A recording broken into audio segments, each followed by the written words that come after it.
बनते जी हमारे बीच में मौजूद हैं और अब वार्तालाप में आगे बढ़ाते हुए कमलेश जी, गौतम जी, आप अपनी बात जारी रखिए। हम सभी बुद्ध अनुयायी हैं और समाज में बौद्धाचार्यों के माध्यम से और विभिन्न माध्यमों से बौद्ध भिक्षुओं के माध्यम से हम सभी बौद्धों को ज्ञान प्राप्त होता तथागत बुद्ध के बारे में। तो प्रायः हम देखते हैं कि तथागत बुद्ध ने भगवान में कभी या इस शब्द के विषय में कभी आस्था व्यक्त नहीं की, जैसा मुझे मिलता है। हम बौद्ध भगवान उनको कह के संबोधित करते हैं। एक सवाल था। दूसरा, बुद्ध कथा हमारे समाज में प्रचलित है, कथाओं के रूप में है। तो कथा शब्द चूंकि अन्य धर्मों में भी मुख्यतः रूप से मैं देखता हूँ कि हमारे अन्य धर्म में हम उनका सम्मान करते हैं। कृष्ण कथा, राम कथा, सत्यनारायण कथा या अन्य इसी नाम से बहुत सारी कथाएं प्रचलित हैं। तो कथा शब्द हम चूँकि हमारी मूल भाषा पाली है, तो हम पाली भाषा से शब्द को न लाए इस तरह से जैसे कि हमारा एक पहचान बौद्ध के रूप में ही बनी रहे, कथा के रूप में न रहे। बस इतनी ही सवाल है। तो पहला आपका प्रश्न ये था कि भगवान क्यों हम कहते हैं बुद्ध को। यस। तो हम सभी लोग, आप सभी को नमो बुद्धाय। प्रश्न तो ये बहुत अच्छा है आपका प्रश्न कि हम भगवान क्यों कहें बुद्ध को, और सभी लोग भगवान कहते हैं, क्योंकि हमको सुनने की थोड़ी सी आदत नहीं है। ठीक है, तो इसका उत्तर सीधे है कि हम लोग सभी लोग जो बौद्ध अनुयायी अपने आप को मानता है या बौद्ध भिक्षु की भी मैं, ये बड़ा अच्छा आपने क्वेश्चन ये किया कि भगवान क्यों कहते हैं, क्योंकि ये भिक्षुओं तक को अभी किसी को क्लियर है कि भगवान होते हैं, कोई कहता है कि भगवान नहीं भी होते हैं, उनको भी कंसेप्ट क्लियर नहीं है। परेशान उलझे रहता है व्यक्ति, और जब व्यक्ति उलझा रहता है तो आगे कदम बढ़ नहीं पाता है, धर्म के राह पे जा नहीं पाता है।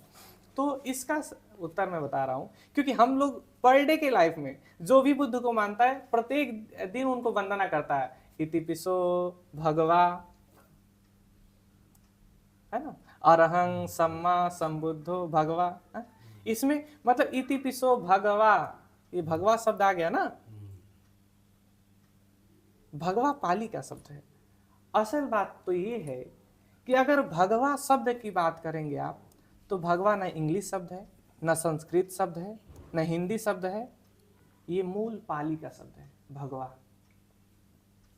तो हम उनके वंदना में, बुद्ध वंदना में ही कहते हैं कि इतिपिसो भगवा अरहं सम्मा संबुद्धो,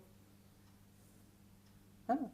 तो भगवा जो शब्द है वो मूल पाली का शब्द है, जिसमें अगर हम इसकी विभक्तियों की बात करेंगे तो जिस विभक्ति के बदलते वो भगवंत शब्द भी बना इसी से।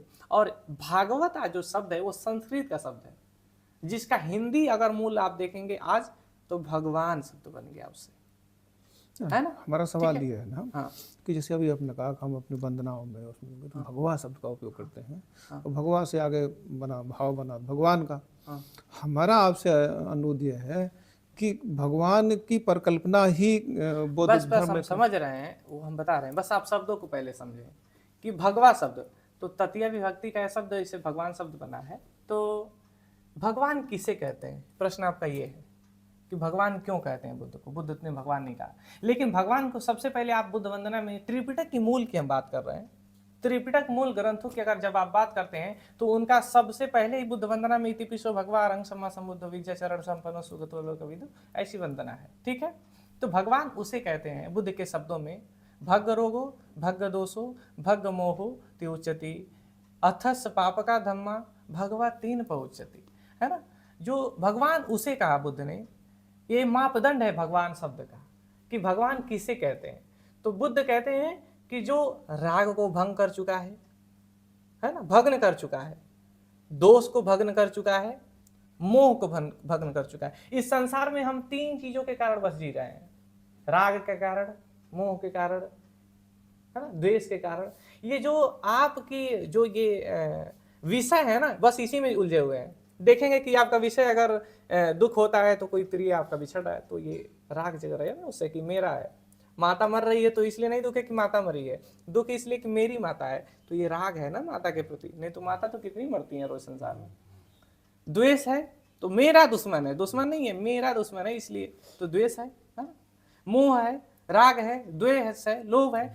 तो इन जो सभी जो राग है, द्वेष है, मोह है, जिसके कारण व्यक्ति बार बार दुखी होता है, पड़ा रहता है, जिस व्यक्ति ने इस सभी को नष्ट कर दिया है, उसे भगवा कहा, भगवान कहा। तो आप इस पैमानों को सोचिए कि इस संसार में बुद्ध के अलावा कौन ऐसा भगवान है जो जिसके राग नहीं है, द्वेष नहीं है, मोह नहीं है, भंग है। वो तो उसी में रहने की बात करता है। तो आप किसे भगवान कहना चाहते हैं? तो बुद्ध के बाद कोई भगवान ही नहीं है इस संसार में। बुद्ध ही ऐसे भगवान हैं जिनका राग द्वेष सभी अपने जो तृष्णाओं का जो कड़ियां है वो टूट चुकी हैं, नष्ट कर दिया है। इसीलिए अरहंग सम्मा संबुद्धो, इसीलिए आगे कहा इतिपिसो भगवा अरहंग सम्मा संबुद्धो। वो सम्यक संबुद्ध है। कैसे? जो अरि मतलब दुश्मन, हतो मतलब मार दिया, जो अपने राग द्वेष मोह का अंदर का जो दुश्मन है, जिसके कारण हम बाहर दुश्मन बनाते हैं, बाहर मित्र बनाते हैं, उस दुश्मनों को ही मार दिया है ना। अरि मतलब दुश्मन, हतो मतलब मार दिया, इसलिए अरहतो उनको अरहत कहा गया। सम्मा संबुद्धो, सम्यक संबुद्ध है। विद्याचरण संपन्न, जो विद्या और आचरण में संपन्न है। भगवान के जैसा कोई आचरण में, और कोई व्यक्ति उठेगा तो बोल देगा कि उनके ऊपर कलंक कोई लगाना है तो बता देगा कि पत्नी को छोड़ के भाग गए थे, ये कोई कलंक नहीं है। इसके बाद कोई व्यक्ति बुद्ध के ऊपर कलंक का एक उंगली नहीं उठा सकता है। बुद्ध निष्कलंक है, उनको निष्कलंकित नमा भी हम कहा जाता है, इसलिए भगवान को भगवान कहा गया है। दूसरा आपका ये जो शब्द है कि कथा शब्द, हम लोग हमेशा बुद्ध कथा सुनते आ रहे हैं, सही बात है, ये अच्छी बात है, करते आ रहे हैं और कर रहे हैं। क्योंकि हमारे भी जो कार्य का टॉपिक है बुद्ध चरित्र भगवान कथा की अमृत वर्षा है। तो कथा शब्द की उत्पत्ति, तो आप जब बौद्ध धर्म की बात करते हैं तो जो मूल त्रिपिटक की आप बात करते हैं, तो त्रिपिटक में लगभग 1000 से ऊपर बार ये कथा शब्द आया है। त्रिपिटक, मूल त्रिपिटक की बात करता हूँ। त्रिपिटक 3 भाग है सभी ग्रंथों के अनुसार। जैसा त्रिपिटक एक कोई शब्द नहीं है, एक कोई ग्रंथ नहीं है, तो हम जब अगर त्रिपिटक की बात करते हैं तो